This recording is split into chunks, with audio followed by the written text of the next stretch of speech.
Hey everybody, Arthur here with episode 17 of State of the Art, here with Josh Cox, Cox Creates, and the man of the hour.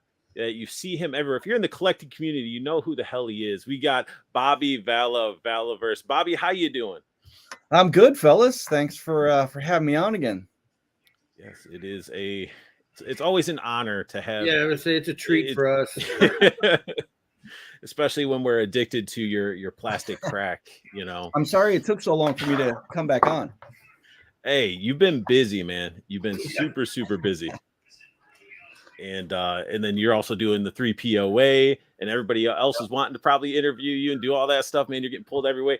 And then plus, you know, the shipping and new products coming in. I don't know if you even sleep. I sleep very well. But I mean, it's definitely stretching me thin. You know, I really don't have much free time to do really anything else, you know, and it's like a 24-hour day job. It's like when I leave the office, I go home, I'm checking my phone for emails, and then it's like kids go to bed, on my computer doing stuff. You know, second I wake up, I'm talking to China because of the time difference. So yeah. Shit. But listen, I wouldn't have it any other way. Like, I love what I do. I love being here. I love sending out the products. I love working on everything about it. So it's like none of it's really stressful. Like, you know, I don't get like all like stressed out. And what's the thing they say? If you do what you love, you never work a day in your life. So I guess so. I mean, don't get me wrong. Don't get me wrong. It's definitely work. So I don't know if that saying is 100% true. Like, you know, me and my buddy, my shipping manager, and my father-in-law, we unloaded 700 boxes yesterday for Series 3 that came because the trucking company didn't come with a lift gate, even though I've requested a lift gate twice, and they outsourced the shipment. The shipment got here, no lift gate, so we had to unpack all the pre-wrapped pallets. Could have been easy, but it wasn't. So, you know,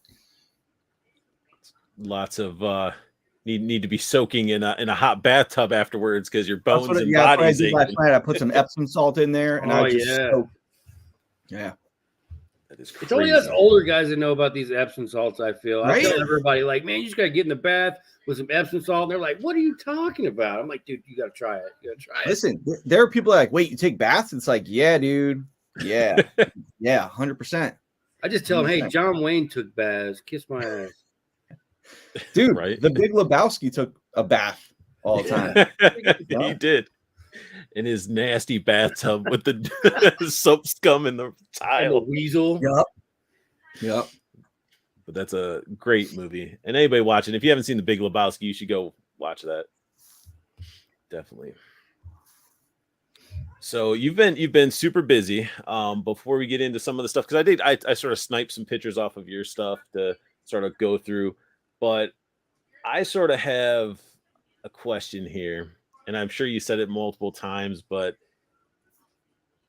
would you have ever thought over a year ago when we first were talking that Action Force was going to explode the way it did? No.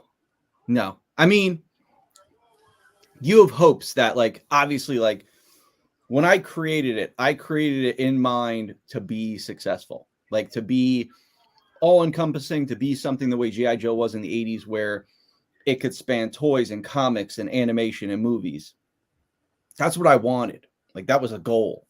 But you always set your goals kind of high.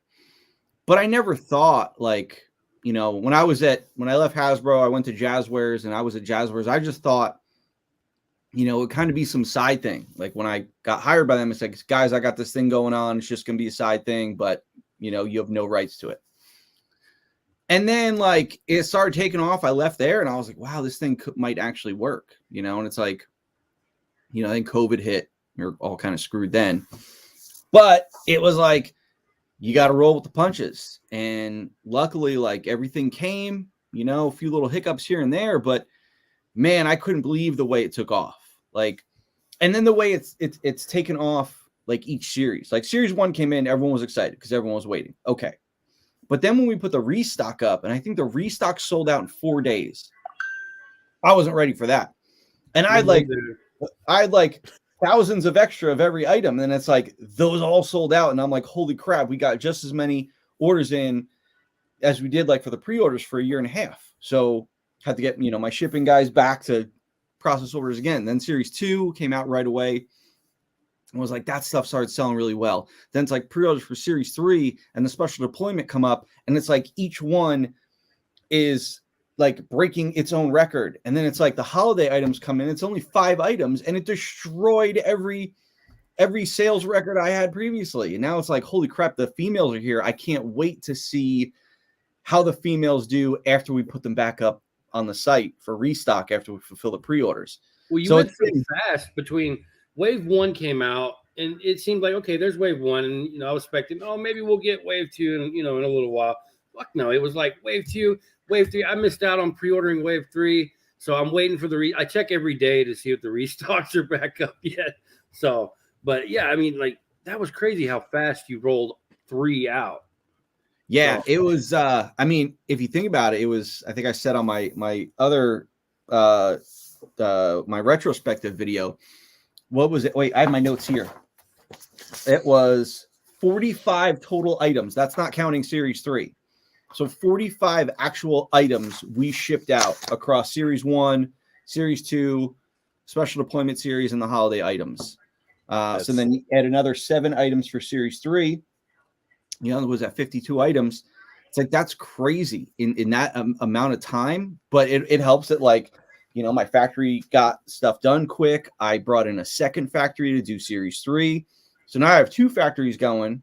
So then I can, hopefully start doing double the product. Now, 2023, we're not going to get as much product as we got in 2022 because I was so busy in 2022 that it kind of pushed my plans back for 2023. And I was so busy working on the new stuff.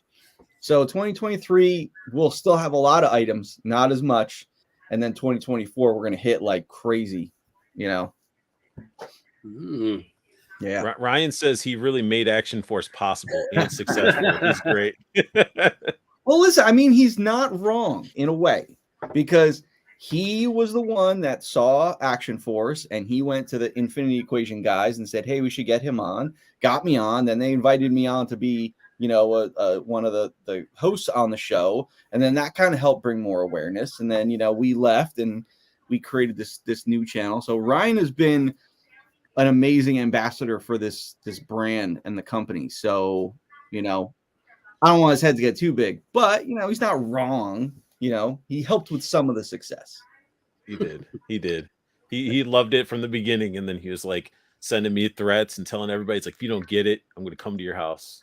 Well, that's what's cool about this community too. If you're not full of shit, everybody's more than happy to help spread anything you need help spreading too.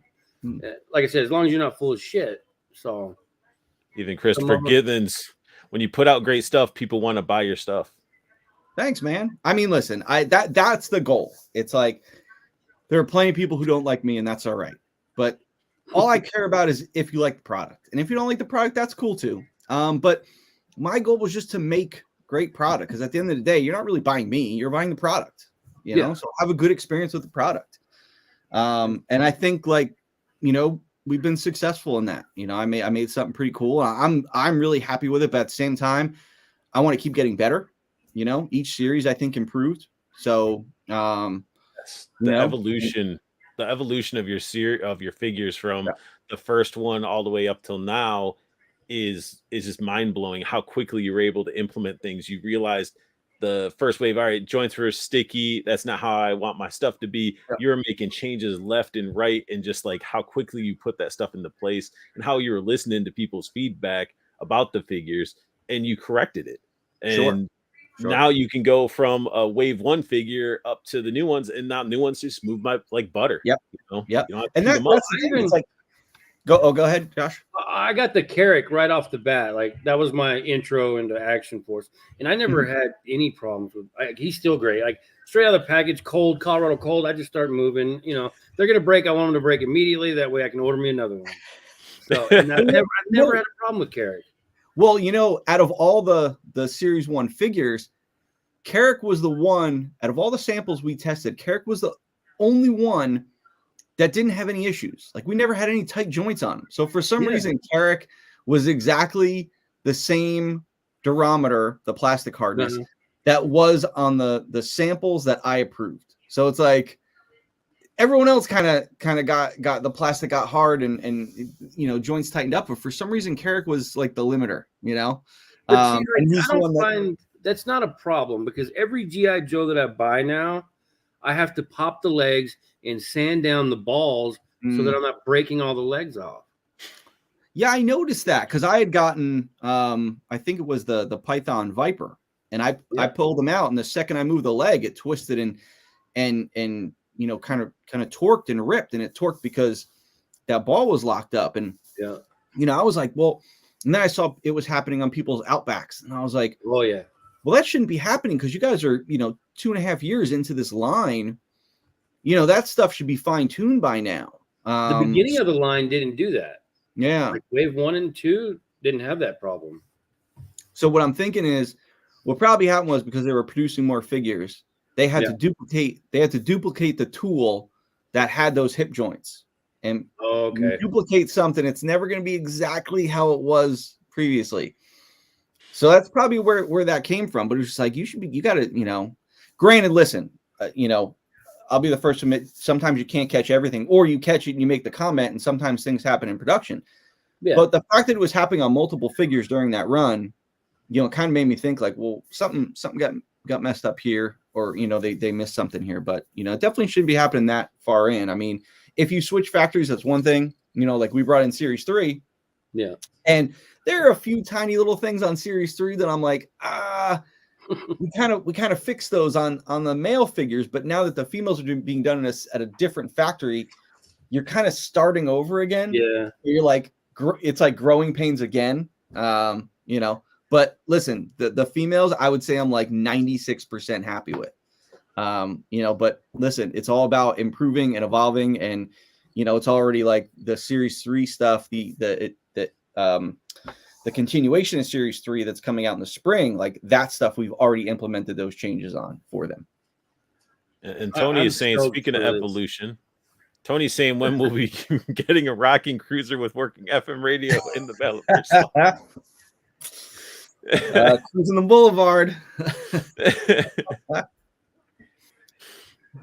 Oh, and then of course Ryan said that his head just got massive. You know, of course it did. Which head though? Yeah, that's what I'm saying. It's probably the lower one.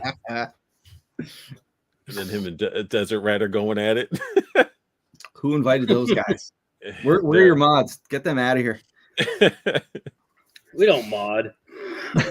And so speaking of, let's bring up some images here. So I sort of took some stuff. So this was sort of, I would say this would be your latest release of what everybody's trying to gobble up. Yep. These are the holiday items. The holiday items were awesome. You know, I got a couple of these guys too. Amazing figures. I love the kits, the whole setup, because I was like, all right, I need these for my Spec Ops, Sam Fisher type of, you know, figures. But then it's like, when you put these two together, it just, it's so nice. And you went crazy with this. Like, you did a video where you were just dumping cash into these tins for people, which you were already, in a sense, dumping cash into them for the fact that it was so many pieces. They're like, like 70 cents a piece or something? Yeah, it comes down to like 60 or 70 cents a weapon. No one else is doing weapons that cheap. Nope. I paid like, you know, and that's not counting the tin. It's like the tin you're getting for free. Yeah.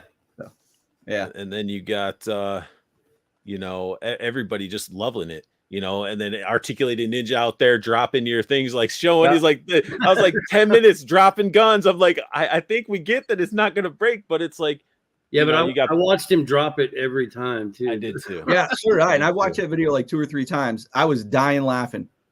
Just because he kept like just throwing it on the ground. And I'm like, eventually it's got to break, right? Like I'm sitting there waiting for it to break, because I'm like, yeah, it has to break. You're throwing on a concrete floor, and it never broke. And I'm like, wow, I don't even think China does that rigorous of drop testing.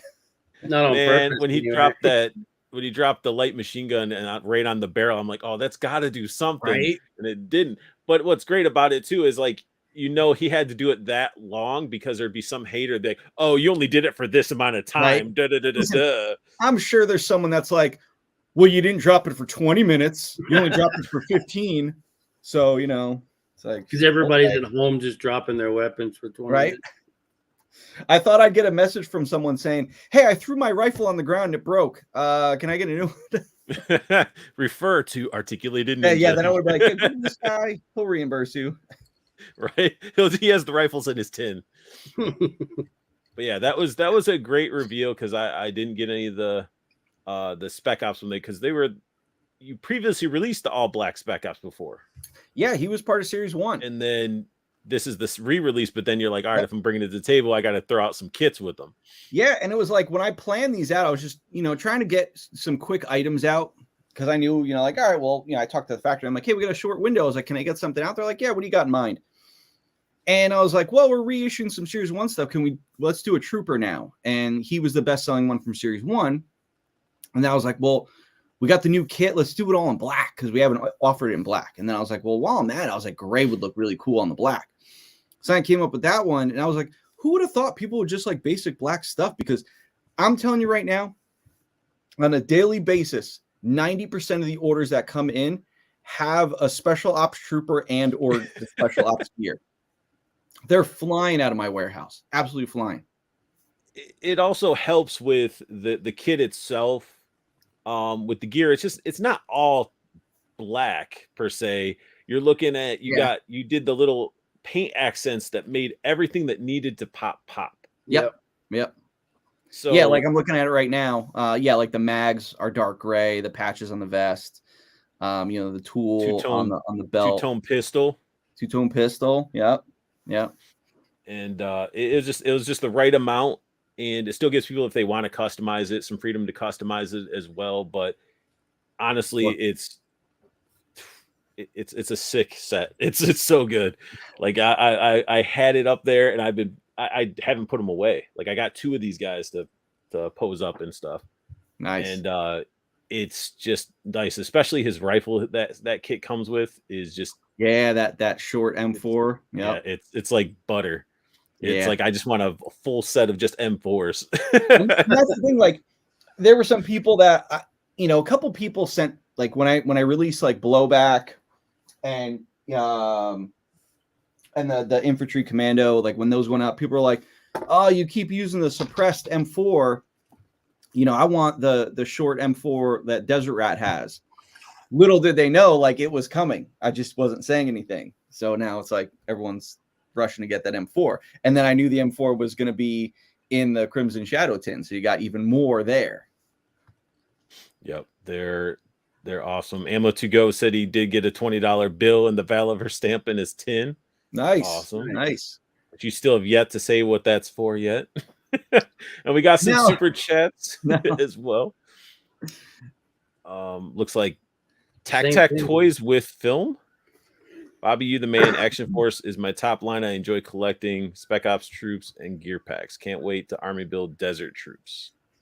Yeah, they're coming. We did another one. Coming. Oh, it's the same thing. Well, he did 2. Hopefully, refund one of those, man, if you only meant to do 1.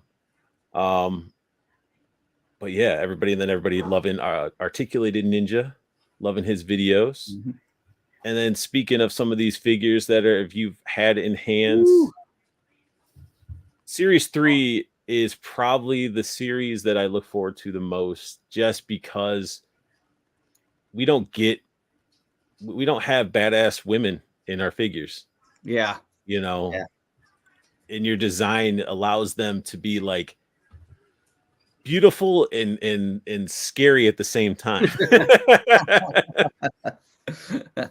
And Pandora is definitely one that I think everybody's been looking at. And then I'm excited for Pandora and that one, Kill Switch. Yeah. Kill Switch comes with that sniper. But then look at that face sculpt on Kill Switch though. Listen, man, Kill Switch is like, she's a sleeper figure, man. She's gonna be the one that everyone's like, holy crap, I need that. If you didn't order her, everyone's gonna order her. But then the one that everyone's gonna want to get their hands on Yeah. Bloody, There's yeah. that one Let's right there. here. We'll get you full screen to show that one. You're gonna make me buy two There you go. Pandora. Show it up. Oh, the bloody Pandora. She's got blood all over her pants. It's all over her stand, all her bladed weapons, her hands, blood all over the packaging. And did you use the? Is that the sort of like where it's like a wet looking paint, like where it's the red sort of looks a little wet, or is it just how the silver pop makes it pop through the blades? No, it's just the way they applied it. Some is showing They through. applied it really well. But yeah, she's. I mean, I'd gotten pre-production samples of her, but there's nothing like opening up like a fresh case and like seeing all that white blood splatter on the top when you open the case, and you're like, wow. And then she's just awesome. That's gonna be a Valaverse.com exclusive, right? Yeah, this is gonna be a Valaverse.com exclusive. That she'll go up for sale when I put Series 3 back up for restock. Okay. That stuff's it's gonna fly off the internet. I check every morning. That Pandora is gonna be flying too. Yeah, Everybody's gonna want that bloody variant, so they have a clean and then a bloody one for those nice murderous shots. Now, this head sculpt is beautiful. Yeah, she's amazing. She looks absolutely amazing with the nose ring. You got the hair looking right. Like that looks so much better. Like as it was when you first dropped it, I was like, all right, it looks cool. But then it's like once you started getting these in hand, I was just like, what the hell, Bobby? Yeah, how are you making this stuff? Where is she? When you like hold this figure, like you look at her, like her eyes and everything about her is so gorgeous.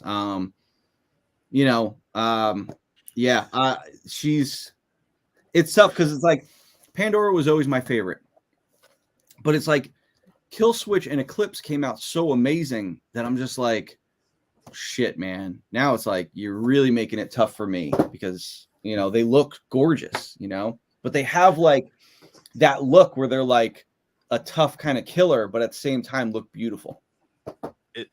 Speaking of beautiful laser pants, when is the big booty chick coming to Action? That would be one day. It's sort of like those one medieval like gladiator women that they're out there. I was like, wow, that's some thickness more so than musculature. Like, they all Chun-Li build, and I like it. Then we got the Canuck in here with the super chat. Thank you guys. And then glad to see you got some real talent to come to the channel. Wow. Hail, Bobby. Good to see you, sir. And I really don't hate Ryan, but don't tell him that. I just love busting his chops, all fun and games. We enjoy all the shit talking Canuck. So. Yes. More than welcome. That's part of that whole community. You should be able to have fun and bust each other's balls and just talk figures, and nobody needs to be telling Plus somebody for $10, you can say whatever the fuck you want. Yeah, true. I mean, for $1, I don't even know what the minimum is. A penny, probably. No, I think they probably do $1. And then there's that trio right there. Oh yeah. When you got that fresh case, how quickly did you open up a set of Series 3? I mean, when I get samples in, I drop everything. Literally, I drop everything, and it's exciting. Sample day is fantastic, especially with the ladies. I mean, I remember that the first ever samples I got were the test shot samples. That was exciting. Oh yeah. And it's like, dude, all my years in the toy industry, I've gotten thousands of test shots over the years, but just because it was like they were such a long time coming, and so much work to get them here, and like seeing them kind of come to life. And then the first deco samples I got, even though they needed a ton of improvement, it was still like, wow. Then the next round, and then the final production samples, and then even like getting these, the shipment, all the products in it's still like, it doesn't get old to me, man. Like that shit's still super, super exciting to get new product in. Don't lose that flame, man. I know. And it's like every time when you go live on your YouTube channel and you're opening all those samples firsthand, pouring them out and stuff like that, you can hear that passion in your voice. And I feel like love that. I wasn't sure if people would like that, but like people come and tune in when me and Ryan get together and do that, and people love it. And that's something that I feel like you're setting, like, I guess, how do you feel like setting the bar, I would say, for like independent toy creators come into the world, even like a bar for like people that have been making figures for years and ages, like you're able to put out a top product at this quality for your price, and also like you interact with your, like, I guess, fan / customer still, and you take the feedback and you sort of like rip down the curtain. There's like no divider, like people know what's going on. You're so like, this is what is, this just came in, like this is the progress. Yeah. I mean, listen, if I could do something that changes the way things are done in the toy industry, then that I'm incredibly happy about that. But you know, I knew that I wanted to do it a certain way, and you know, I didn't want to just do it a different way because no one else was doing it. It helped. I just wanted to do it the way I felt it should be done. And the way I see it, it's like when I was at Hasbro, it's like we were never doing enough for the consumer. And it's like, man, these are the people we need. If it wasn't, if we didn't have the consumers, we'd have no product. So why would you not do everything possible to, you know, give a little back? Just, you know, it was like, what did we give them? We gave them Toy Fair and Comic-Con, two things a year. And it's like, that wasn't like engaging. It's like, all right, well, you engage with the people at the show. But it's like, when I do the live streams, it's like you could talk to people, even though you're not there in person. You know, it's like, I wanted people to feel like they were part of this. It's like, everyone's on the train, man. We're going to the same place together. You know, it's just that I'm the one driving the train. You guys are maybe back in the snack cart having fun. So, you know, I wish more companies did it that way. And if I can change it so that more companies do it that way, great. Because, I mean, you guys have heard, like, I don't pull any punches when it comes to like business practices of companies. I know I get a lot of flack because of how outspoken I am. But it's like, I'm not trying to just talk shit just for the sake of talking shit. I literally have a problem with some of the business practices. And I use like facts and experiences to kind of back that up. Like, it's no lie. Most people are talking shit without actually, you've lived it. You've been there. So if anybody can talk about it, you're one of them. So yeah. And it's like, if I can give insight to stuff and the way stuff is done, it's like transparency makes things so much better.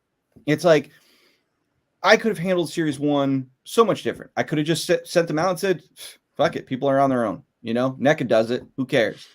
But it was like, no, like, while it was, I think the breakages that we got, that, you know, that customers notified us about was less than 1%, which even on normal product, your breakage is usually 3 to 4% on a normal production run.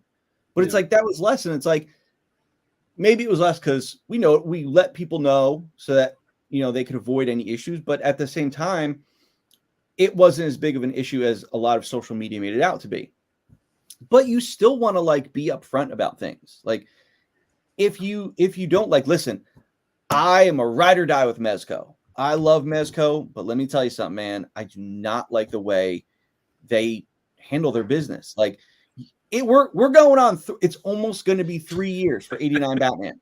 You haven't even once given an update. You cannot do that to people.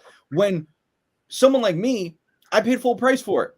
I paid full price for it 3 years ago. When you paid through PayPal, right? You paid the full thing.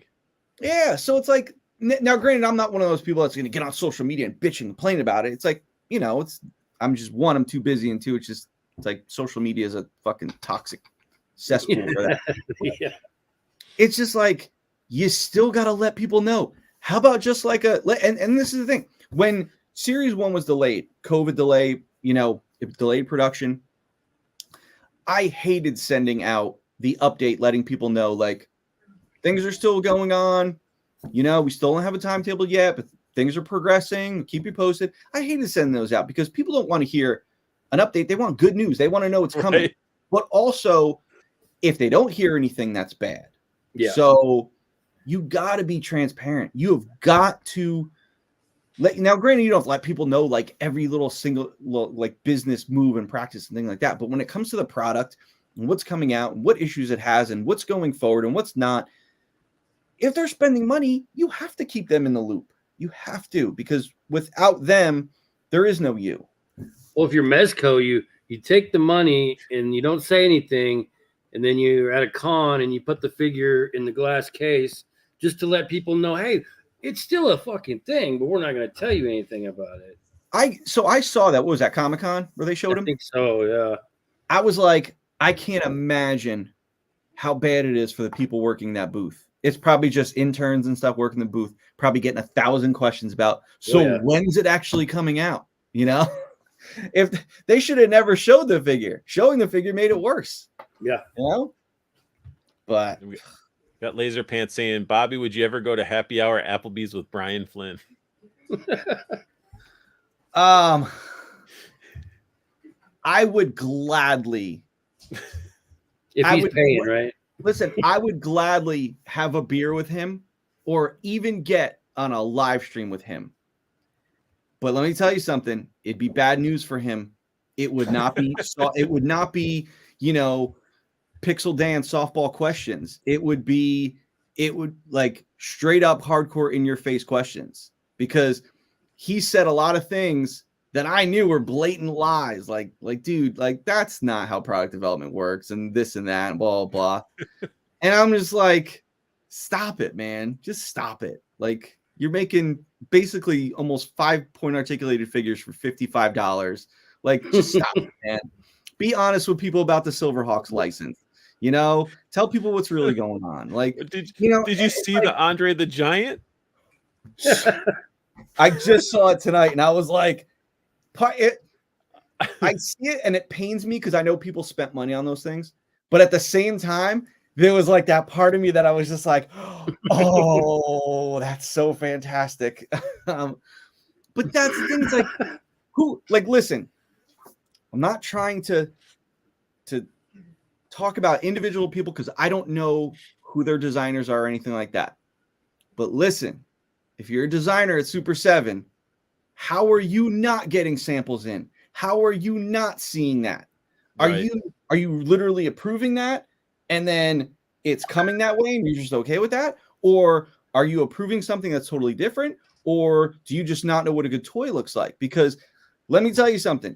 If you approve that Andre the Giant looking like that on your final production samples, and then that went to production, buddy, that's why you're working at Super 7. I mean, like, listen, man, God, seriously, if you're a designer at Super 7, you cannot look at that Andre the Giant and tell me that that's a good product. It doesn't even look like him. It doesn't. No. It doesn't. And it's the two-tone plastic on top of that. Like, man. McFarlane got the Andre better with the Princess Bride figure. Yeah, and even that one wasn't fantastic. I mean, listen, the WWE Mattel one is what, $25? It was good. It's not $55, you know, with plus like Super 7, correct me if I'm wrong, they have more pre-orders than they do product, right? Are they in a Mezco boat? I wouldn't be surprised. I think they're so. getting to that point. There's like waves and waves of figures that haven't been released yet. I don't know. I mean, obviously their stuff is selling because they're putting out an absurd amount of pre-orders, but they're getting a ton of like expensive licenses. I was at Hasbro. I know what a Disney license with a royalty is on that. They have those Disney figures. I can't imagine those things sell well. and that's all new tooling. And it's like charging $55 for those things.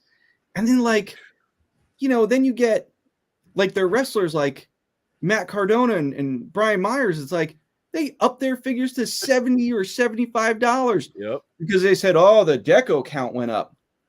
Listen, Brian Flynn, I know what deco costs, and it doesn't cost that much to take a figure from 55 to charge 70 or 75. That's the stuff. Like, that's the stuff, the shady stuff that I don't like.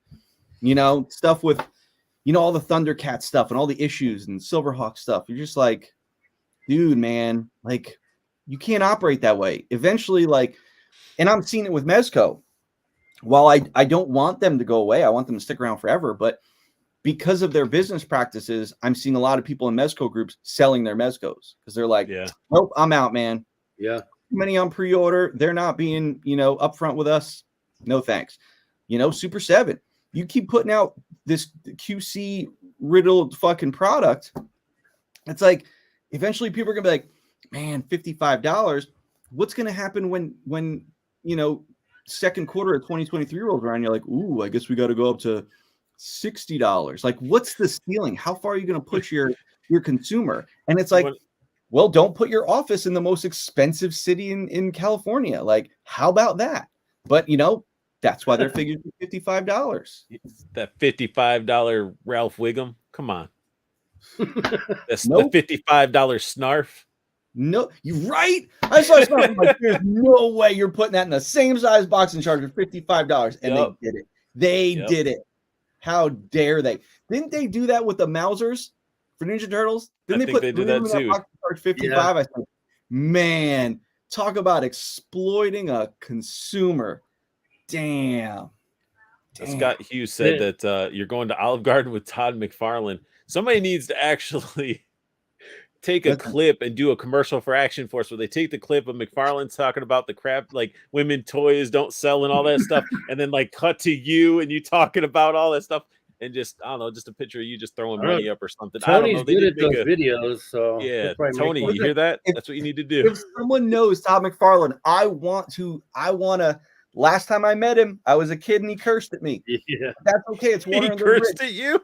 He cursed at me. I've told this story on the 3POA show. Yeah, he cursed at me when I was a little kid. But it's all good, man. Like I forgive him. But I also like, yes, he put himself in hot water with the women comment. But man, like I watched a documentary on him. I have such a higher respect for him nowadays, where I didn't for so many years. I had this animosity towards him. And normally people don't get second chances with me. I want to give Todd a second chance, and I want to have a beer with him. I want to have dinner with him, and I want to talk toys with him. Like, I just think he and I could just have a meeting of the minds. Whereas I have a drink with Brian Flynn, it's going to be like a roadside beating. But Oh, God. Honestly, I can see you guys having a good conversation. I mean, even though people try to give Todd flack and stuff like that, but look at where he's keeping his price points on his figures, at least. Granted, I have problems with his figures, but the way he runs his business, when he said that, like, I'm going to be the last person that raises the prices, I'm like, that's what I'm talking about. Like, that's how I feel. It's like, I remember when Action Force first debuted in 2019 with the Kickstarter, and people were like, $32. That's super high. That's way too expensive. And now it's like, I don't hear anyone complaining about the prices now, because here we are in 2023. My prices are still the same, and everyone else has caught up to me. So, Plus, you're not a $1 billion company either. Yeah. Listen, I'm doing well. I don't have to be super greedy. Yeah. Let's get Bobby to $1 billion. Well, and now you're getting like regular size Marvel Legends for 32, and they're calling it deluxe, and there's nothing deluxe about it. Yep. It's crazy. Yeah. And they're putting less and less in those boxes too. Like, for instance, like the helmets that come with your figures. Mm-hmm. I thought when I first bought them, I was like, okay, it's just it's just a helmet. The whole fucking thing comes apart. It's got like 8 pieces on it. So I was amazed by that. Yeah, you got the ear covers. You can switch those out for the headset, the mics. Yeah. You got the night vision goggles that fit on top of it. Yeah, it's crazy. And then they're like, oh, 32 for that. I'm like, bro, you're getting a lot of stuff. Yeah. Whereas 32 on a Legend, you get like the figure, probably no extra hands, and that's about it. Yep. And you get a geode built on an old Build-A-Figure. Yeah. But speaking of, they're not really old figures, but I mean, you just got Wave 3, but you're also teasing stuff for Wave 3. Yep. Or Series 3, should I say. So yeah, again, sniping some stuff off of your Facebook and everything. Yeah, you're doing freaking accessory kits with extra heads. Yep. Yeah, Series 3 was there, and like I got a lot of comments like, oh, there's no gear packs or weapons packs, things like that. And it's like, listen, there was a reason for that. Because while I didn't believe what Todd said about female figures not selling, Series 3 was still an experiment and it was uncharted territory. And I had to make sure, like, I didn't want to roll out with 15 items for the female wave and then have it not actually do well. And then you're screwed.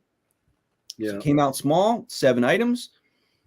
And it, all right, great, super successful. Now I had items ready to go. Great, let's get them out for spring. And that's what happened. So gear packs are coming. Upgrade sets are coming. The upgrade sets are something that we haven't done before with the male figures, but it's something we're doing for the female figures, which is going to be cool. So all the characters are going to get new expression heads, maybe in some that'll gear probably packs. translate into future male figures also, right? Yeah. So I took this concept and I've already put it into the male figures. So you're going to see male figures that are currently in the line get additional heads like this. Nice.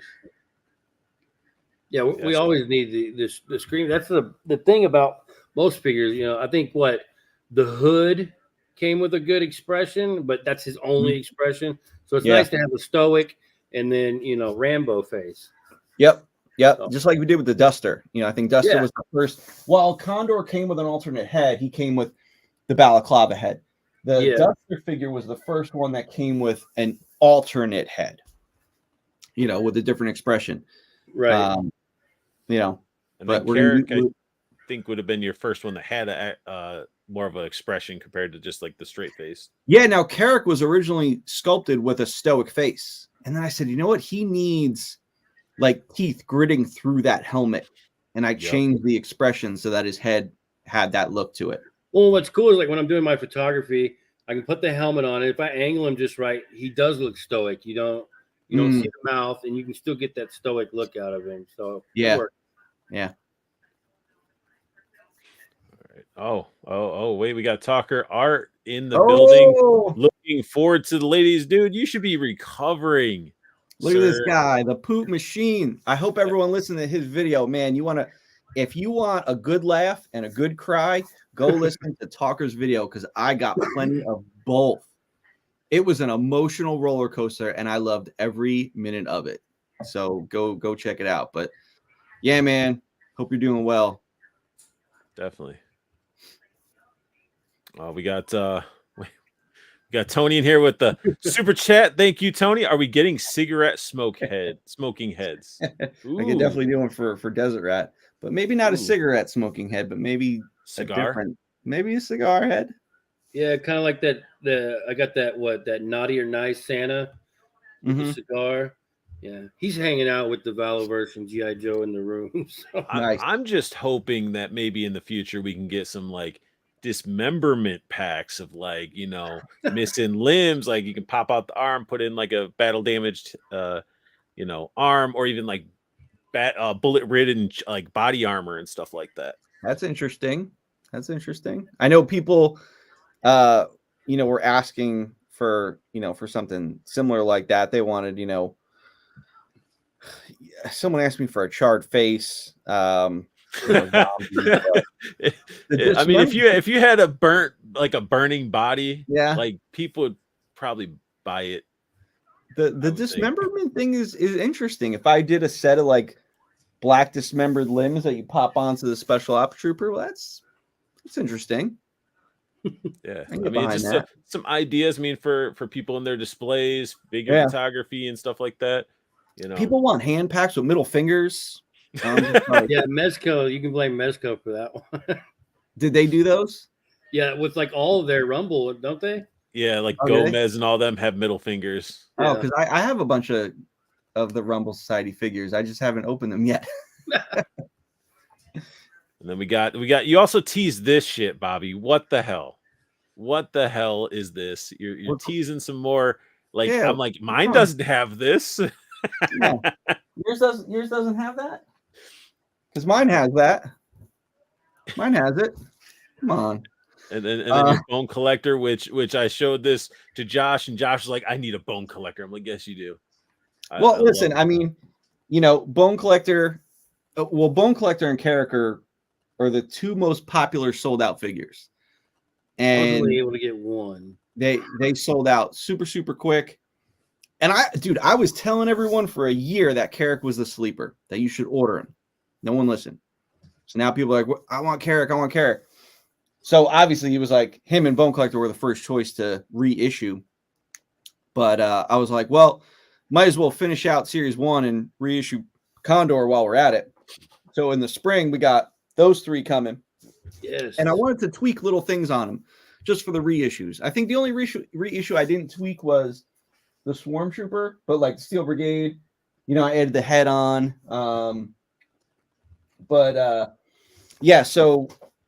Carrick and Bone Collector and Condor, I tweaked little things here and there like this. I made his pants are darker, and he's got the Garrison insignias on his shoulders now. Carrick changed a few things, gave him the white tank top, so it makes the Series 1 stuff a little more special. Yeah, this figure is awesome. I love the head sculpt on it.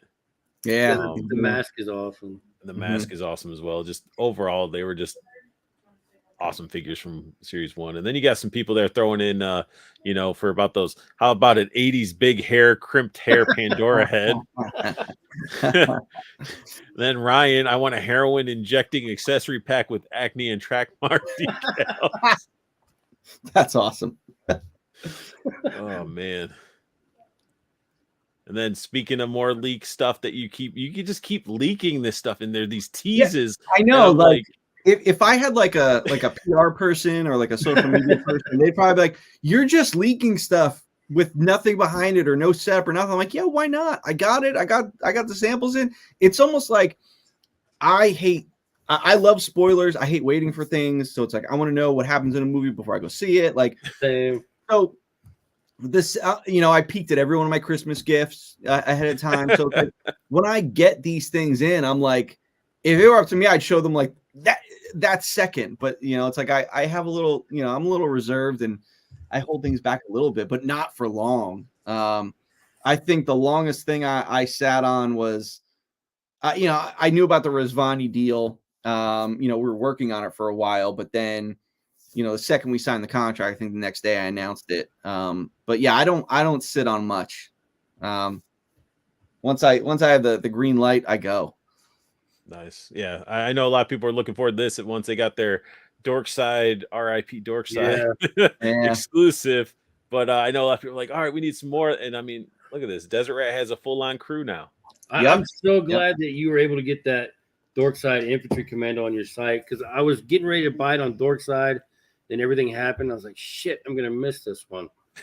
So yeah, when everything was going down, I was like, shit, like this is looking not great. So I was like, I just reached out to him. I said, guys, listen, writing's on the wall, but I'm just letting you know, if you got any leftover product, I'll take it off your hands, and they like jumped at it. Little did I know that a lot of people got screwed over. Some people didn't get it, but it's like, we unfortunately can't help. Like, I'm sorry that happened to those people, but that fight is with them. The only thing I cared about was getting the product here, because I didn't know what was going to happen with their product. I didn't know where they were going with it. I didn't know if they were going to sell it to another retailer, or one day you'd see infantry commandos at like Ross or something like that. No. So it's like, it was important for me to get my property back, because that I didn't would know have been a way to get into a big box store without having to pay for it. You don't want that your stuff showing up. Awesome. Do you want to show up at a Ross though? For free? Like, I mean, that's like your brand. You're like, man, you can pick up an Action Force in a Ross now. It's like, nah. And then you tease this freaking thing too. Yeah, I know. I should have a box of those samples in a day or two. How are you going to do this without it breaking? You make it out of PVC. See, that was the biggest concern, that people were like, how is it gonna? Like this it's nobody. I haven't seen this in a figure form. PVC doesn't snap the way ABS does. Whereas, yes, True. if that was an ABS, that would snap, 9 out of 10 times. But that piece is in PVC, so it's softer. Awesome. Yeah. But has there been any other figure that's had this type of? I mean, yeah, I stole that idea. I'll be the first to admit I stole that idea, and I stole it to one of my nemesises. Nemesi, whatever you call it. Nemesis. Nemesises. Yeah, my old boss from Hasbro, who I hate almost as much as my most hated people. He did that on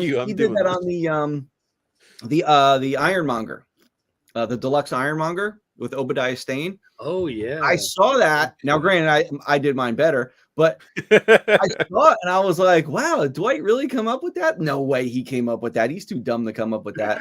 So, but I was like, "I'm gonna take it." So yeah, now it's mine. Well, it looks awesome. I can't wait to see him painted. Oh yeah. They're gonna be good. A lot of new weapons. Nemesis. Got Tac Toys with film said Bobby, maybe some snow troops winter 2023. People keep asking you for them snow troopers. And here's the thing. So I was trying to gauge snow troopers because as a kid I hated snow troopers because I was always playing outside with my GI Joes. So like Snowdrop or Frostbite, if you're out in like the woods and stuff, they don't fit in. So it's like, get out of here with your white outfit. But like people really want them. And I'm like, all right. And it's like, I kind of tease the one gun in the new Delta set, which is white. People are like, oh, he's going to do Arctic stuff. So I came up with an item for the second half of 2023 that will be Arctic inspired. So nice. See, where I live, like Arctic makes sense because it's snowy here most of the year. So I could do photography with them for a good chunk of the year. But then, like you said, yeah, and once that's over, like they just go away for a while. Mm-hmm. They're not on this mission. Tony Horton says, can we get a sneak peek of the new body bucks for the males? Do you even have those yet? Nope. Yeah, I have them. I mean, I got them, but and you just gotta wait for when you go on Valaverse's channel and when you reveal all that stuff. Yeah, right? I'm not just gonna show them now. I mean, I mean, you could, but no. No, I'm gonna save those for like Toy Fair time. I never really did reveals during Toy Fair. I kind of just did my own reveals when I wanted to. But people love that kind of that Toy Fair anticipation, knowing that they're gonna get to see new stuff. So what is Toy Fair in February? So next month I'll be showing a lot. Are you gonna go to Toy Fair or are you gonna do it on your channel? I'm just gonna do it on my channel. Okay. I hate New York City. Yeah. I hate New York City about as much as I hate California. Samuel Edwards, St. Arctic Steel Brigade, Laser Pants, Snow Bunny Pandora. Snow Bunny Pandora. How dare you, Ryan? Why'd you have to leak it? Oh, and then somebody saying Arctic Batman was fired, just saying. He actually was. Art G brought up a good point. Ghillie gear would be awesome. Would it? I think it would be sweet. Come on. How do you have Kill Switch as a sniper without any ghillie? No comment. Yeah. Because that would be anyone awesome. Ever done it before? Not well. Not well. Yeah, not good. Not well at all. Well, you guys know how I like, raising that bar. See, RG, look at that, man. Oh, he's he said, "Oh, damn it." No, that's awesome that you already been thinking about all this stuff. And speaking of thinking of stuff, man, look, more of these teases that you do. Yeah, tons of new guns coming. Just because, like, listen, the Crimson Shadow tin was almost like the last hurrah for the weapons library that we had, and it was time to bring in new weapons. So Mark II Designs, he does all my weapons now, and he is amazing. I said, listen, I want to do a whole new arsenal for 2023. So we have, small arms, pistols, rifles, heavy weapons, lever action, shotguns. We got a ton of weapons coming. and things like, a new saw. Well, it's the evols, but it's the precursor. It's the new version of what the saw was. A new AR platform rifle. The shotgun that was in the previous photo, they did it so that, the factory tooled it so that the bullets on the side were tooled separately so that we would get more detail in them. So it's not just molded and you don't, you get less details when it's molded like that. So we did it separately so that they glue in so that they could be painted green or red or blue for different shell colors. And, it retained a higher level of detail rather than, molding as one piece. Now, who came up with the design for your muzzle flashes? Did that. I'm trying to remember because I had a ton of sculptors If working you don't know, on them. Huh? I see. If you don't know off the top of your head, then I mean that's fine too. I was just, I guess I was leading into like, and I mean we're already seeing like your stuff is awesome, but out of all the muzzle flashes that are out there, I think yours are probably some of the more accurate and the nicer looking muzzle flashes. Okay. Like I know a lot of people are like, oh, Mezco, but sometimes Mezco stuff is just over the top and excessive, and it just sometimes doesn't look. I don't like the Mezco one. I don't like them because they do it so like you see the bullet coming out, but it's like even at super slow-mo, like me as an active shooter, when you see a pistol or a rifle being fired at super slow-mo, you can't even see that bullet. Like the flash encompasses the bullet, and then the bullet is hitting, supersonic speed and coming out. So it's like it doesn't make sense to see it because you wouldn't see it in real life. Yeah. So, the ones Hasbro did look like weird Venus flytraps. I mean, they're very weird. Mine are like, I like mine. I know some people have said they don't look accurate. I think they look accurate. I'm a shooter, so I would know. We have new muzzle flashes coming in 2023. So, just for some variety, we have some smoke effects. We have right after Articulated Ninja got all his with his tin and he was excited about him. Yeah, now he's got that dude loves muzzle flashes. Loves them. Listen, I had an order today that I filled where someone bought a tin, which has 30 muzzle flashes in it. And then they bought 3 extra sets of muzzle flashes. I'm like, okay. They got a shootout. They got a shootout set up. One of these days, I want to take a whole battalion of Steel Brigade and just put muzzle flashes in like 30 figures and just have them all lined up, just like firing. And I just want to see how cool that would look. It'd probably look really cool, especially if you got them all sort of like posed up in different ways and stuff like that. I don't get to have fun. I don't get to have fun with my stuff. I have to live vicariously through everyone else's fun. And I did skip over a laser pants question. He did say, if you could MMA fight one person in the toy community, who would it be? Damn it, Ryan. That's a hard question. Well, his response, he said he would fight Emily. She'd give you a run for your money, pal. Yeah. I mean, there's too many levels to that because it's like, well, person who's in the toy industry, like a worker, or someone who is maybe a troll on in the toy community, like you got to like refine it a little bit more because then it's like, what if you had someone like the Guru who does not work in the toy industry and who's like a leech, but where do you put him? So it's like, I don't know. I could probably make a list though, and I bet I could take out every single one of them. That'd be a sight to see. Tac again saying, Bobby, let's have a UK trooper, rainy wet trooper. Then Tony said Tac aren't Desert Rat and Condor UK troopers. Right? Right? They sure do sport the Union Jack on their vests. Yeah, I would say Tony would know. And then RG said something that totally I forgot, but gas masks. I would love gas masks. You want to know what I have that all right. This is throwing back to your days, Bobby. I love gas masks. I love the Pursuit of Cobra G.I. Joe 3 3/4. And I mean, like something like this, You remember this guy? That was so well done. Yeah, that was a good one. It breaks down. You can take the helmet off, takes the gas mask out. The goggles are separate pieces on a 3 3/4. Like that would be awesome to see, or just like even just those extra gas masks that we got with like shock blast and all that stuff when they started putting those in. Gas mask would be awesome. It's on my radar. It's on my radar.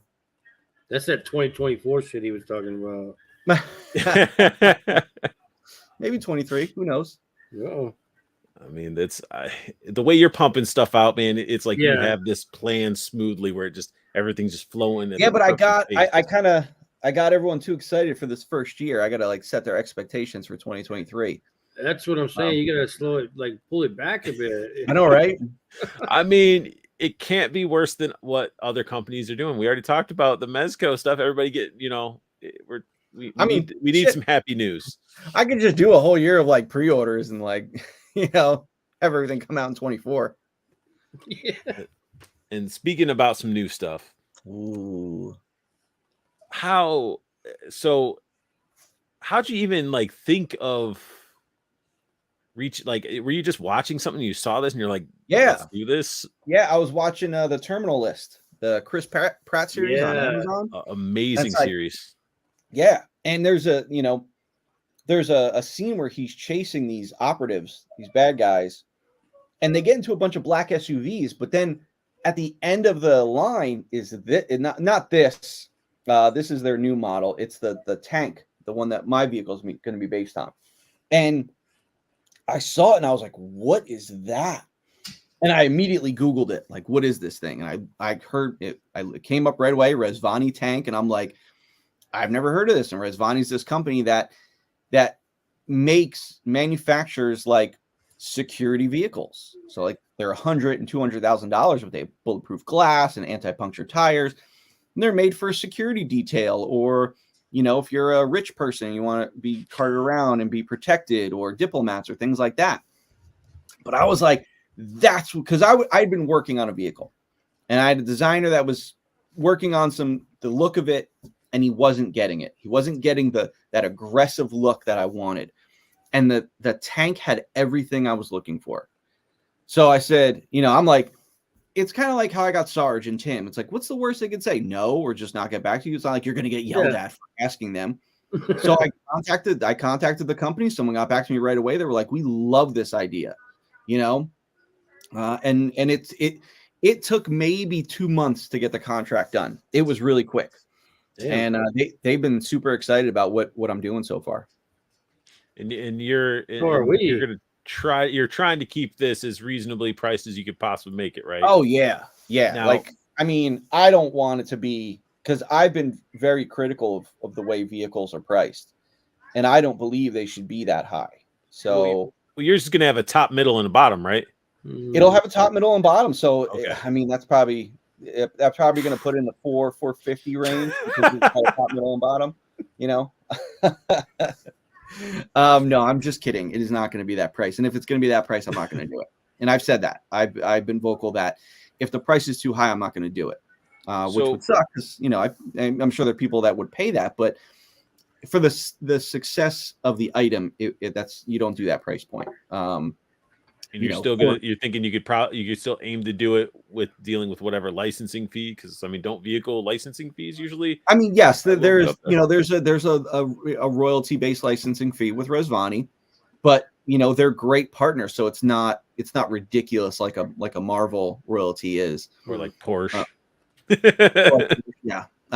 So I'm optimistic. I think I should have costing on this.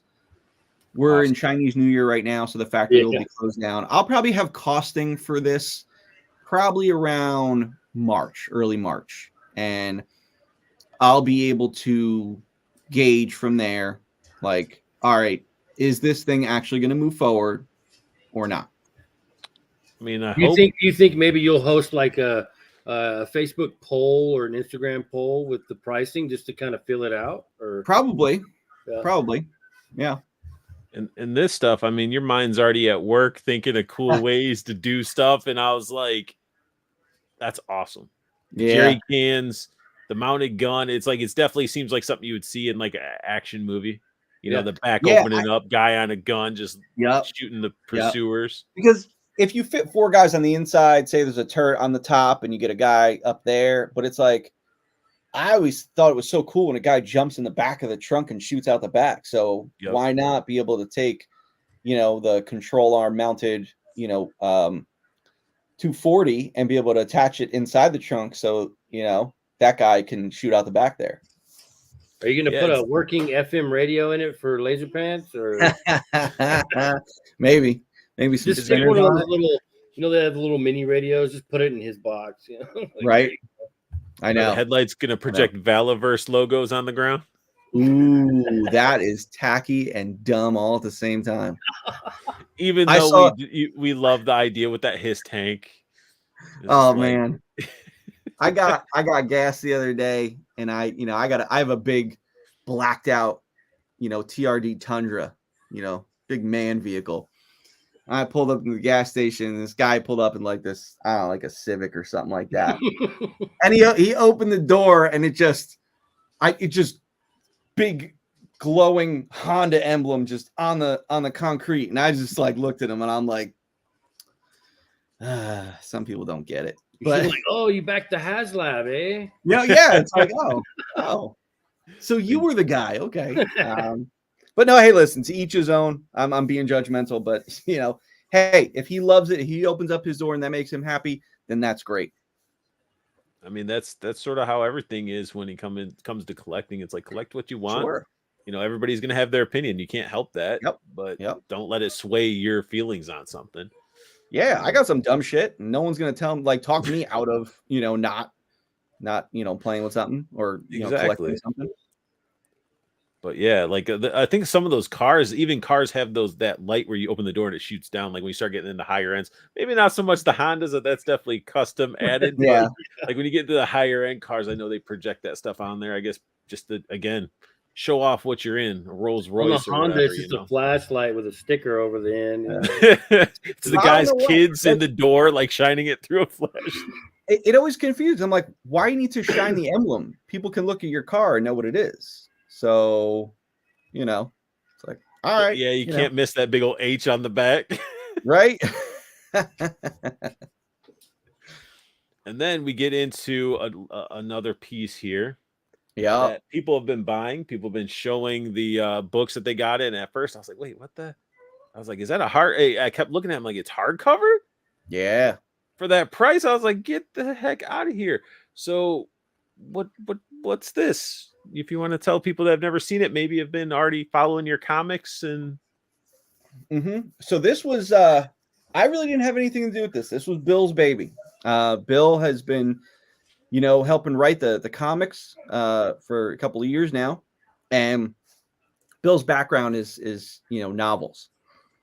And he always wanted to do an Action Force novel. He's like, I can tell more story. I can do more stuff with the characters. Now, me, I am a slow reader. I get distracted when I'm reading. So I don't like novels at all. At all. I'll read a chapter and then forget what happened in the chapter. So my wife is a speed reader. She loves novels, you know, but it's just not my thing. So I was just like lukewarm to it. I'm like, I don't, you know. But Bill has done so much for the brand. I was like, all right, you can do the novel now. And he wrote an amazing story. Took me a couple sittings to actually get through it because, like I said, I have to read things multiple times to remember them. But you know, he did a great job with these characters, and you know, I'm very excited for him to have gotten this book out. I actually don't have my copy yet, but I see people getting theirs, and it's exciting, man. And, you know, and it's like, I love hardcovers, so the fact that it's hardcover is really, really nice. Yeah, I did. How many I literally pages did is it. this book? It's thick, man. I know it took me forever to read it. It's a lot of pages. It's definitely a lot of pages. And this Like is a Harry Potter book, novel, probably. like no illustration. It's just a novel, Just right? a novel. Okay. Yep. It's on Amazon right now. Anybody that hasn't got it, very reasonable for price, you know. So definitely go if you want something to read, go snag it. I got some people there saying, like, Andrew says this book is awesome so far. Nice. Skew Raider saying dope book. And then we got Christopher Giddens. We need a spy hunter vehicle from Valaverse Figures. One step at a time, man. Man, they're going to be wanting a bunch of vehicles from you. Be like, well, you're doing one. You might as well do 50 Right? of them, Bobby. I know. That's the bad part. You do one successful, and then it's like, well. Well, I got to buy the 89 Batmobile from McFarlane first, and then the Valaverse vehicle. So I'm excited for that, man. Just make sure the Valaverse one comes out after that one. That way I can. I mean, I think McFarlane will do good with that Batmobile. Yeah. Well, the Batmobile was like what, $75, and then a lot of people got it for $25. So I mean, what was the second one without the shell? But Yeah, it came with the figure. I mean, you're basically buying the figure, getting a whole freaking massive roll cage monster truck. Yeah. So Which the timing of that was terrible for Marvel. It was like, we're trying to sell this, this $400 car at a smaller scale too. Yeah, McFarlane puts out a monster truck for $40. Like, damn, thanks. But ours has LED lights, right? Top, middle, and bottom. Right. So as we are winding down, that was the photos that I sort of gathered up, and I pretty much, I mean, as we were talking, went through a lot of the questions I had. Josh, do you have any specific questions you might have wrote down, knowing we were going to have Bobby on today? I was going to talk about the vehicle for one. That was one, and I just wanted to commend you for everything that you're doing. I think it's good. It's the right step. I was going to say, I like how people ask you for a lot of shit. I see that whenever you're on anything else. Bobby, make this. Bobby, make that. And I like how you're just like, if it's shit, you're like, no, I'm not going to do that. Yeah. And then if it's okay, you're like, oh, okay, that's interesting. So, I mean, you're very upfront. You're very honest. And that's kind of what we need in the community. It's very nice to have somebody so transparent, so upfront, so honest. You don't bullshit around with what's going to happen. You just let them know how it is. And I respect that a lot. It's nice. I mean, I appreciate that you appreciate it. Like that means a lot. Like that's because that's what I'm trying to do. And for someone to say like, hey, I like the way you're rolling, that's awesome, man. I don't know how to do it any other way. Like I couldn't be, I'm not going to call anyone out by name, but there are people that they play the game. They're super nice. They don't talk bad about any companies, and they're just super positive. And it's just like, that's not life, man. That's not life. Like there's no way that you're an unbelievably positive person 24 hours a day where you don't get cut off and say, oh, okay, hey, no problem, we'll let you in. No, you're like, hey, fuck off, man. Like, so it's like I just try to be as real as possible. Like, anyone that says I'm fake, you explain to me how. Like, I will always be real. What you get is what you get. If you either like it or you don't. Some people like it, some people don't. That's fine. The people that like it, I'm friends with. There you go. And that's how you sort of deal with it. Again, that sort of whole opinions of like, you could tell when somebody's just sort of like fluffing everything up. Yeah. And you're like watching, you're like something's like, let's say a review, for example. I'll watch a review and then be like, seeing all this stuff they're just avoiding talking about. Yeah. It's like, why are you not doing that? Like, point it out. Like, it doesn't mean because you're pointing something out doesn't mean you're shitting on a company or a product. Sure. Well, I like how like you tell people, oh well, I wish Hasbro was more like Valaverse or something. Like, well, they can't be because they're a huge company and they have to do all this shit. I'm like, dude, they could hire one guy just to tell people what the fuck is going on. Like, so don't tell me that they can't do that. Not only is Bobby designing figures and doing all the rest of the shit that they hire people to do, but he can also be upfront with you. So I don't know. People make a lot of excuses for other people. I don't get it. Yeah, I mean, listen, man, I get it. Like, I was at Hasbro. I know this how the system works. Companies like, Super 7, Mezco, NECA, like they're private. They can do what I'm doing. I don't know, man. I mean, I've never done a show where a topic was not on the table. Where I never had someone say, can we talk about this? And I said, no, we can't talk about that. Like, nothing's ever come up like that. Like, you want to talk about issues on Series 1? You want to talk about the Scarab breaking? Sure. But at the same time, I'm going to talk about how we fixed it, how, we sent everyone replacement parts, how we bounced back, how we evolved. Like, well, yeah, that's a cool thing. Replacement parts where if you get a broken figure from Hasbro Pulse, they're like, oh, well, shit, we'll send you a Chewbacca doll or Right. some bullshit, you know? Yeah. So it's like, you know, again, I don't know how to do it any other way. I mean, yeah, I'm not expecting every company to do it this way, but it's like I want to show people that it's possible to do it this way. And it's also possible to have, you know, channels like you guys, like ours, our 3POA show. It's like our views have been incredible, and we get more live views and more replay views than some of the biggest toy channels. I'm not saying there's anything wrong with the way they do it, but people are coming for the entertainment that we're putting on, and we don't sugarcoat shit, man. You see how raw we are. So it's like, I think people, there's, you know, yes, the people are going to want the positivity, the softball questions, and there's nothing wrong with that. If that's the kind of movie you like, great. I like a gritty thriller drama, so I'm going to go for that. But there's times where I'm going to watch a rom-com or a Disney movie, and I'm going to be okay with it. But just because something's raw and unfiltered and we don't sugarcoat doesn't mean we're bad. Yeah. It just means we're real, and we're real all the time. You know, you guys are real, you know, so it's, yeah, not exactly, not for slapping my wife, but if I ever slap my wife, she'd fight me.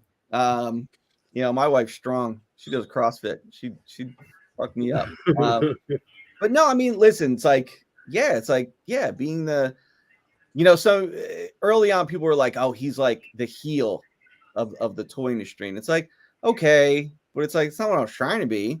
I just wanted to be someone who, like, no, I wasn't gonna be fake. I wasn't gonna, you know, give you bullshit. I just wanted to give you something real. Maybe you could be the rusty nail because you put your, you know, you're making an impact on See that? you know. Yeah, and then I'll give you tetanus, and that should last forever. There you go, and you did. It's called Action Force. Yeah, everybody's addicted, and they're like, we're sick. We need more. Listen, it's crazy, and I couldn't be more thankful because the success of it has blown me away, and it's more than I could have ever imagined. So, you know, every day I'm like, wow, like I'm amazed by what the fan base has shown me. So, you know, I love everyone. And when it comes to, speaking of success, what is, you mentioned a while back you found like somebody to make an Action Force movie. Mm-hmm. Is that in the works? Like, are they doing the filming? How is that process? So we're not filming it. I was actually on a call yesterday. So I'm unloading boxes from the tractor trailer. Producer calls me. He goes, hey, Scott Waugh, the director of the movie. He's like, hey, Scott wants to jump on a call right now. And I'm like, I'm unloading boxes. He goes, I just told you Scott wants to have a call right now. Stop unloading boxes. And I'm like, oh, yes, that's right. This Hollywood director who just filming Stallone and Expendables 4 wants to have a call right now. Got it. Got the memo. Let me get out of my own way. I ran in here. I jumped on the call. I'm all out of breath. And Scott's like, hey, what's up, man? How's it going? He's like, why are you all out of breath? And I'm like telling him what's going on. It's like, I send him every series of figures. He's like, when are the ladies coming? And I was like, dude, the ladies, I just offloaded them on the truck now. So I sent his box out today of the ladies. But like, you know, having that conversation, it's like we were going over a few rewrites on the script because we've been having talks with talent and things like that, and we wanted to refine some things on some of the characters. But over the next couple of weeks, we have meetings with studios lined up. So we also wanted to back up and get some other people involved, like maybe some high-profile talent agencies and this and that partnered with us, that we bring on their talent, and then it helps package it to the studio. So it's like when we go to the studio, we have this. Scott Waugh, you know, who is an accomplished director, just finished directing Expendables 3 or 4. But we also have so-and-so attached to it. This is what we got planned. Oh, and by the way, it's not just one movie. We have a 3-movie, you know, script set. So this is what we're doing. It's a franchise, that sort of thing. So it's like, it was one of those things where it was exciting for me, but it was always like I'm always skeptical of stuff. So for me, it was kind of like, well, that'd be cool if it happens and things like that. And I remember having a conversation with Scott, the director. He's like, Bobby, it's not if, it's when. He goes, after he finished Expendables, he was telling people like what his next project was going to be. And he's like, just wait till you see what my next thing is. Like, this is, it's going to be an awesome franchise. Like, so I'm like, wow, like he is so into it. And hearing him talk yesterday about the characters and the story, it's like, that dude sounds like the way I sound when I talk about it. And it was like, it was cool to hear him be so enthusiastic about this movie. So, movie's happening. Oh yeah. Awesome. Is there a certain studio you're hoping for? Like, yeah, there is. I can't say. Okay. But it's I have two. Put it this way, I have two that I would go with. Both for different reasons. But we'll see. And you have full. Do you have most control over what is it? Creative. Yes. Yeah. Okay. So what happened was, me and the producer of the movie, we started our own production company, Steel Brigade Productions, which allowed me to retain the creative rights to it while partnering with him and his contacts, so that we split the production rights. So then we can package the rights to it to a movie studio, but our production company would be involved. So therefore I would have final say on everything. So like my partner, who's the producer on the movie, he's like, it's your call. He's like, costume, script. Like, I wrote the script. We brought in a screenwriter originally, and he wasn't getting what I had created. And he wasted like 6 months of our time. And my partner said to me, he goes, this is your story. Why don't you write it? Like, you write the script. And I was like, well, I never wrote a movie script. He goes, you watch tons of movies. Just write the script. I'll help you format it and refine it. And I wrote the script. I think it took me like 6 or 7 days to write the script. And then he put some input. Well, once you listen, I'm like a racehorse, man. I'm in the gate. Once you open that gate, I'm gone. And I'm going. If I get my mindset on something, I'm going. So the fact that I was like, holy shit, I could write this script, and that previous guy wasted like 6 months of our time, I was like, sure. And I wrote this amazing script. And then even, Scott was like, dude, this script is awesome. So, that's pretty cool. That's like, yeah, I'm going to be a producer on the movie. I'll be, I'll have a writing credit. And that was your first time writing a script. Yeah. And you sent it to Scott Wilde, that's directed numerous movies. And he's like, fuck yeah, dude, this is badass. Like, yeah, he loved it, dude. He loved it. That's how many people spend years making a script to hope to get that opportunity. Like I did mine in 6 days and it got picked up. like what the hell, man? I mean, listen, things have been working out. Again, the movie thing, now that like people are starting to make me believe that this thing is actually happening. So it's exciting. It's exciting because things with movie stuff, it's like it goes in waves. Sometimes things will move really fast and sometimes things move really slow. So it's like I did the script and then things went really slow for like the second half of 2022. I'm sitting there on the phone all pissed off, like, why isn't things happening? Why are we talking to this people? Blah, blah, blah. And my partner's like, this isn't how it works, man. People don't work the way you work. Things go a little slower. But now it's like, now that's the start of this new year, now things are moving a lot faster. The script is totally finished and refined. Scott loves it. Talking to talent. Now it's like, now we're going and now things are heating up. Yeah, somebody was saying, thank goodness we don't have James Gunn doing your movie. Somebody was saying have Pixar do it. And then somebody did say, have you thought about an animation? I mean, that wouldn't be bad. Yeah, I've been talking with a few animation people about, getting, because I believe that Action Force should be animated. I think it should be a dark, gritty animated series the way G.I. Joe Resolute was. Yeah. Resolute was beautiful. And they said they could never make a live action film come close to that beauty. Hey, I like the first one. And Love Twist is Tom Holland is playing Carrick. How'd you know, man? I didn't realize that. Only Mark Wahlberg with a shitty mustache. No way. I hate Boston accents. Oh, Talker Art's still here. He says one that's not woke. Don't worry, buddy. You know how I roll. Now, and I'm hoping it's gonna be as violent as it can be, like the blood, like when bullets are hitting and stuff. Yeah, And, that's something we go back and forth a lot because obviously it's like, you know, rating thing. PG-13 is our movies that make all the money. But for me, it's like authenticity is number one. So it's like, you know, but look at what PG-13 movies can get away with nowadays. Like, you can drop an F-bomb in a PG-13 movie and a couple shits and some blood. So I'm just like, all right. You just gotta use that one fuck really well. It'll be Carrick. It's in the script. It's in the script, and it was my one. And you know, Mario, the producer, he was like, "You sure that's the one you want?" I said, "That's the one." You know, because when I first wrote the script, there was F-bombs everywhere. Because I was like, that's how I talk.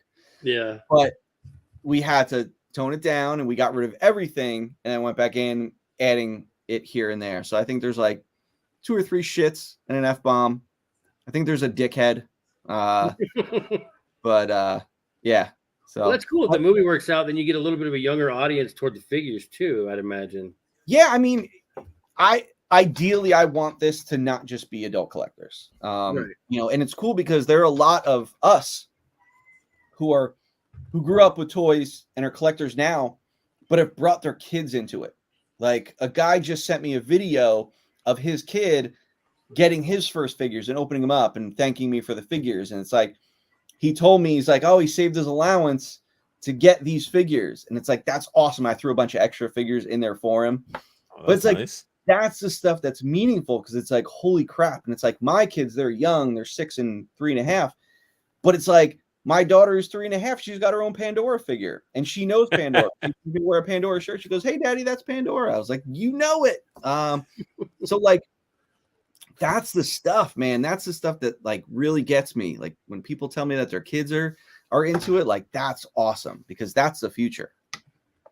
Well, all of us old men, they're going to go watch the movie. We're going to, you know, hey, we're going to take our kids with us, obviously. Yeah. So that's what I'm saying. A lot more people will be exposed to Action Force at that point. And then you're going to have to make movie figures and all that stuff. And you're just going to hate your life. Whole MCU line, but not really right? A VCU, I guess. Valaverse Cinematic Universe. I hope the Action Force movie figures aren't peg warmers like Eternals. No. Oh, or those G.I. Joe Snake Eyes. That movie was awful. Or I didn't even watch that movie. I went to Target today and I saw Snake Eyes movie figures still on the racks. And I'm like, did that movie come out like 2 years ago? Man, they had the guy from the Raid in it and as the Hardmaster, and they utilized him poorly. Yeah, they didn't let him do any of his fights or anything. I'm like, did you guys even watch the Raid Redemption movies? Like that dude's got moves and he could do it as a one-shot deal. And you guys cut away from his fight and then cut back and he was done. Like, only thing good about that was Storm Shadow. I felt the guy playing Storm Shadow, I think, really played the he was heck the best out of that one. role. Yep, I agree. Well, he was the hero of the movie. So yeah, Snake Eyes the bad guy. Snake Eyes is just a dick. Like, here, you can come into my family. You can use our cars. You're basically rich now. You're a brother to me, and you're gonna steal and be an asshole. Now, somebody asked Bobby, will you get a cameo in the movie as a Steel Brigade commander? I don't know. I mean, I think it'd be pretty funny. I mean, and cool at the same time. Yeah, you got to Quentin Tarantino that shit. Yeah, I mean, listen, Peter Jackson's always like in the background as a Hobbit or something like that in his movies. I mean, I don't think I'll pull a Quentin. I don't think I'll have like a lined role. Oh, but maybe I'll do a cameo. Could you imagine Action Force directed by Quentin Tarantino? Oh man, I don't know. It'd be a lot of dialogue you'd have to write. I know, right? That movie would be 3.5 hours long. It would be. I had to watch. I went and saw like the special screening of Hateful Eight, where they did it like on the film, and then they had the intermission. They cut it where you actually could stop the movie. You can go out and get drinks, use the bathroom, and stuff. And then you came back and watch the second part of the movie. So it was like an extended director's cut. Wow. But yeah, I love me some Quentin Tarantino. But it looks like nobody's really throwing more questions in here. I mean, you've got still some people watching. Before we call it a night, anybody have any questions for myself, for Bobby, mainly Bobby, because nobody really gives a shit about asking me questions. But let's see what Bobby has to say, or anybody got questions. It's got to be good questions too. You know, like good ones, not some bullshit ones. Even Tony Bobby, said Desert Rat is the dickhead. Any figures other than your Action Force that you're looking forward to this new year? Oh wait, somebody said Pandora's main scene from the comic needs to be in the movie. Which one? Like the one where she gets her scars? Because man, if that's the case, that'll be an NC-17 movie. Pandora is hot. Figures I'm looking forward to. I mean, I'm a huge Indiana Jones fan, but man, they're really dropping the ball on these 6-inch figures. Oh God, tell me about it. I'm looking forward to 89 Batman. You might not get him this year. There's not much that, like, I buy a lot of vintage nowadays. Okay. So there's not a lot of new stuff that, like, you know, if I see something on the shelf, I'm like, cool, I'm gonna buy that. You know, like I was at Target today and I found this thing. You know, even though I do shit on Hasbro and G.I. Joe, I'm a lifelong G.I. Joe fan. I have an entire room in my house that's dedicated to G.I. Joe, so I do love G.I. Joe. I did buy this today just because I never see anything new because I'm on the East Coast. Nothing comes in, so I got that, and then I got this thing down here because it was on. Mine just shipped from Target today. Yeah, so I got this because it was on clearance for $16, but then I rang it up and it rang up at $9. So I was like, damn! Oh. Target got those clearance sections that people sleep on sometimes. Yeah. But yeah, other than that, I mean, I've been so busy that, like, yeah, there's really not like something I'm sure there's something I'm missing off the top of my head, but yeah, you know, if I see something, I'll dig it. I mean, you know, I bought this guy today. I forget what these things are called, but I know in the comics they have all the tactical gear on them. Yeah. So I thought you got it all on. Cool. Yeah, That's I thought awesome my gear would look perfect on it. So for those Marvel fans out there, go buy a Special Ops gear pack. It looks perfect on this thing. It does look good, and that was the biggest gripe that a lot of people had about that figure. They're like, it doesn't even come with anything. The guns they come with are trash, and yeah, that's awesome that whole kit fit on it. Like, yeah, I love. Yeah, not bad. All right, we got somebody was asking Cornelius, Bobby, can we get a 50 cal with the tripod?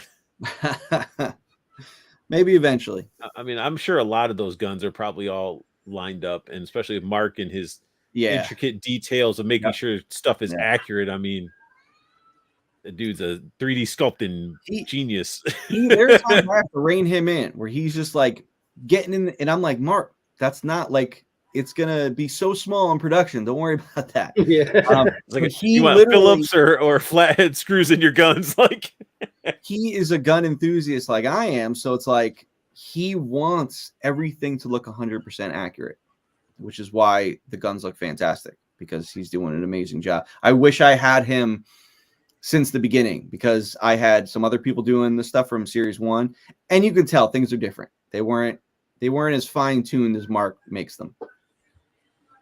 Yeah, he's definitely a talented man. Yeah. And then somebody said, Scott Hughes said, Bobby, when can we go to the range? Come on up, or I'll come by you. We'll go one day. Or we'll go. Let's go meet in Vegas and we'll shoot a minigun or a Barrett. That'd be awesome. Jeff Moore says those indie figures make me sad. Can you please get the indie line, Bobby? I don't want any part of a Disney royalty, man. I was there. I knew what it was like to design figures with one arm tied behind your back. It's not fun, man. It's not fun. But at the same time, I see what they're doing, and I'm like, oh. Yeah, that Target, the Target version, like the nightclub suit that they had him in. Yeah, how they did the pants cut bothers me the most. Yeah, it looks weird. Oh my God, it's really weird. But it's also like, who the fuck wants two indies in a suit? And then you're gonna save Temple of Doom, one of the most iconic looking indies, for like another wave. Like, what if this line does really shitty and you don't get to that wave? You should have led with that. Looks like they're letting the Star Wars team do the indie line too. It's bad. It's bad. It's like they should have gave it to the G.I. Joe line. Like we have their problems, but they're making decently solid figures, that look good. I mean, listen, I hate him and I would definitely fight him in the street. But my old boss who runs Legends now, he ran the Indiana Jones line when they were in the 3 3/4 back in, what was that, 08 or 09 when the other movie came out. He is a huge Indiana Jones fan. So I would have been okay if they let him do it because he probably would have done it better. He still would have fucked some shit up, but he would have done it better. But yeah, I mean, there's not many people left there that would actually do a good job on an indie line. It's sad. Yeah. Now, Christopher Githens, Bobby, anything new coming out of the Action Force comics? The comics are in a holding pattern right now because I've said it before. The comics don't make money. They lose thousands and thousands of dollars, but they're kind of necessary to tell the story, but can't keep losing thousands of dollars on every issue. So just let Bill keep doing the novels. I know, right? But aren't all of them, like, there's ones that are still sold out though? Oh yeah. Sure. Yeah. Like I sell through them and it's like, I'm almost sold out of the current issues I have. It's just that the comics are in a weird spot, man. Not a lot of people buy them. So it's like, you can sell 2,000 issues and lose thousands of dollars. You need to sell like 10 to 20,000 issues to really make money on them. Like that's the hard part. So that's why like the comic book industry is kind of in the dumps, man. People just aren't buying them anymore. Are they sold? Are you sold digitally too, or just? Yeah. I sell mine digitally. They're available on Amazon. But I've also profit margin better there than on the physical. Slightly. Well, it's probably about the same because I think I'm charging less for the digital copies, and then Amazon takes a huge cut. So yeah. I've been actively looking for a publisher. So I've talked to a few. So we're having ongoing conversations because ideally I would like a publisher to just license it. I don't even need to make any money off them. I just want someone to put something out consistently. It's like the toys are doing so well. Yeah. Let me worry about that. Give me a couple bucks. I'm good. So still probably not likely going to get like a trade or anything like that of the. So that's that I want to do a trade of the first 8 issues. I've just been so pressed for time and stretched so thin that it's like every time I think about like, I should work on the trade, 5 other things come up that take that take precedence. So, it's just a matter of to help you, bud. I know. And it's like, I definitely need to hire some employees. It's just that one, there's not many employees like in Rhode Island that like I could find. I can't pay for someone to move here. Yeah. But also it's like, it's hard to find people that actually want to work. Oh, tell me about it. people come, they're just like, they have like this entitled attitude and like, they're like, wait. And it's like, I have an amazing work ethic, but it's also my company. So I come in and I'm working all day that I'm here. So I expect a lot out of people. So it's hard to find exactly what I'm looking for. What I need is someone to clone me. There you go. There you go, Tony. Yeah, just tell Tony to take a break from I Australia. I would love to move Tony and his wife here, but then I'd have to move his son too. And I can't do that. But what I think he should do is I think he should just move here. Oh, he said it. He said it right there. I want to work for Bobby.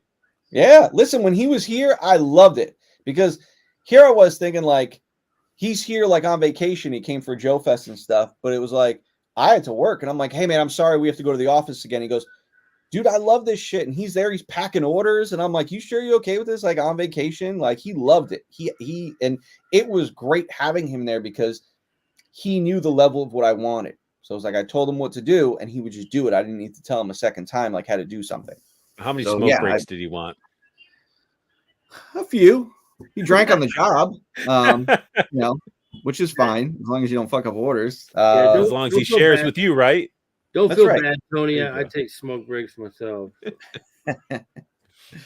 Cornelia said, Bobby, being that you're a toy manufacturer, so you see yourself doing board games, cards, or girls' toys? I mean, I mean, all these figures could be technically for girls too. He's gonna do Yeah. infantry Barbie. yeah. I mean, when I was at Hasbro, I always wanted to work on a girls line because I was always trying to challenge myself, and I felt like, well, I'd never done a girls line. It's like, boys line is my bread and butter, but that's easy. I'm always trying to find stuff out of my comfort zone. I wanted to be on the Nerf team. I wanted to do a girls line. So just to get that experience, I never got to do it. But I don't think that would happen now. I don't know. Maybe one day a company will buy me out, and then I'll go and work for that company, and I'll be, an important person there, and I'll get to oversee some girls' lines. I don't know. I'm We'll see. surprised that isn't like on your menu already. With as successful as you've been with this, that somebody hasn't said, "Hey, how about this?" Here's a case of money. Do you want it? Yeah. Because you're just competition at this point. or he might have, and he's just said no. So there's certain things he probably can't say on, but yeah, wait for that proper whale, Bobby. Wait for the proper whale. I gotta keep some stuff, close to the chest. And then we got Samuel. Are you going to restock the infantry commando? Unfortunately, no. Sold out. No plans to reissue forever. them at this time. Moving forward. Listen, it was this one for $9,000 right now. No, listen, I know. It was an exclusive and it sold out. I was lucky enough to get what I got from Dorkside. But listen, man, sometimes these exclusives don't last forever. But yeah, no plans to reissue it at this time. There's other things in the pipeline that are coming. We got the other Desert Troopers that are going to be Desert Commandos coming out, and then you could always paint your own camo on them if you wanted to. Yeah, I mean, those are going to be good because they're the same color as Desert Rat. Yeah. So they're going to work, with a bunch of different options. Ammo to go has a good question. Bobby, have you ever considered trying to get the figure rights to non-Marvel or DC characters similar to the way Toy Biz did after losing the Marvel license? No. So what did they do after? Oh, that's right. They started doing like Pit and what else? Savage Dragon. Yeah, I don't know. I mean, listen, if everyone's swallowing up licenses nowadays, it's like everyone's got a license for something. All the good 80s nostalgia licenses are gone. There are some things on my radar that I want a license because I don't want to just do my stuff. I want to do someone else's product also. And, we'll see. We'll see what happens. I definitely think about it. That's for sure. Biker mice from Mars. Yeah, that would be awesome. RG says he will work for figures. And then got plenty of those for you. And then Analog Toy says, RG, I would work just for Bobby's attention. So, I mean, RG's close. He's not too far away. I'm sure he'd do a road trip if he needed help for stuff. I don't know. PA to your place might be more of a flight than a drive, but still. it's one of those things because I'm from New Jersey. So when I got to visit my parents, I always hate driving there because it's close enough to drive, but like not far enough to take a plane. So you're just like, and the ride sucks because you got to drive through Connecticut, So yeah, PA would be a little further. So yeah, that's not fun. With me being in Maryland, I remember just randomly like I want one of those cart dogs in New York, like just right on the corner of the street. And I got up at like 9 a.m, hopped in my vehicle, drove down, and coincidentally there was a perfect parallel parking spot right at Central Park. Wow. Got my hot dog with a warm Sprite, got lost in Central Park and couldn't find my vehicle. It was a blast. But nice. Yeah, it's like you said, it's just that convenience of like it's like multiple hours to drive, but then you're like, it's not worth the fly. Like it's crazy. Yeah. RG said Bobby for me is like 4 to 6 hours drive. No thanks, man. I don't like making that drive. So, but all right, we've been chatting. I've had you a lot longer than an hour. That's all right. I don't mind. If anybody else has any questions, we're going to be pretty much wrapping it up.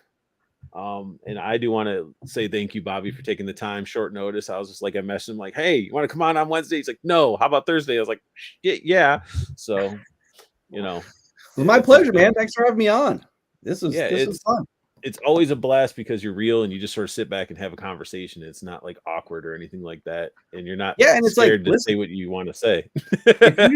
If you said, hey, I don't even want to talk about Action Force stuff, I'd be like, great. What do you want to talk about? Like, and that's the thing. People are always like, they feel like they need to talk about Action Force the whole show. It's like, no, man, let's talk about toys. Let's talk about movies. Let's talk about anything else. You know, I like engaging in good conversation. That works too. We'll have to have you on again and just talk about everything but Action Force. There you go. Yeah, maybe when 89 Batman comes out. Yeah. There we go. No, 89 Batman. I'm sure all three of you on 3POA are going to be on there opening it at the same damn time. Yeah. Me and Ryan. You're talking about Mezco. I was talking about McFarlane's 89 Batmobile. Well, yeah, I mean, I wonder what will come out first. Probably McFarlane.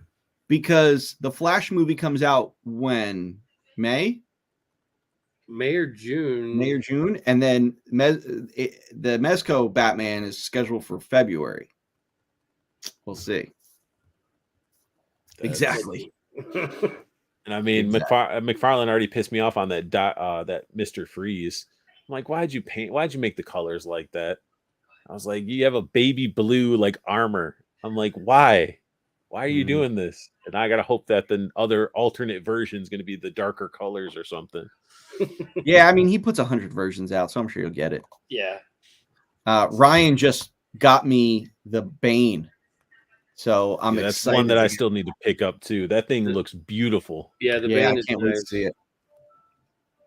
I don't buy a lot of McFarlane stuff, but every now and then one catches my eye. Man, I'm not even a Swamp Thing fan, but that McFarlane Swamp Thing was the thing that I grabbed first. Like everybody was picking it up. I'm like, damn, this thing looks good and it's massive. So I grabbed that.